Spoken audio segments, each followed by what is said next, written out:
علاج طبيعي لتهدئة السعال المزمن. وصفة الليمون والعسل. المكونات: الليمون يحتوي عصير الليمون على معدلات عالية من فيتامين سي، فعصير ثمرة واحدة من الليمون تحتوي على 50% من كمية الفيتامين سي المطلوبة في اليوم.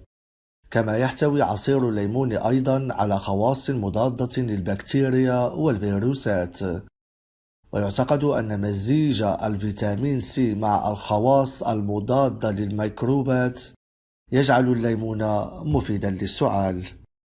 عسل النحل: يتم تقديم عسل النحل عادة كمكمل مثالي لتحلية أي شراب أو عصير، إذ أنه بهذه الطريقة لا نتجنب الآثار الضارة للسكر فحسب، بل نستفيد أيضا من خصائصه الطبية التي أثبتت الدراسات أنها تساعد في التخلص من السعال. طريقة التحضير: سخن كوبا واحدا من العسل برفق على حرارة منخفضة. أضف من 3 إلى 4 ملاعق كبيرة من عصير الليمون الطازج للعسل الدافئ. أضف ربع إلى ثلث كوب ماء إلى مزيج العسل والليمون، وقلبه مع استمرار التسخين على درجة حرارة منخفضة. احفظ المزيج في الثلاجة، وعندما تحتاج إلى دواء السعال خذ من ملعقة إلى ملعقتين كبيرتين حسب الحاجة.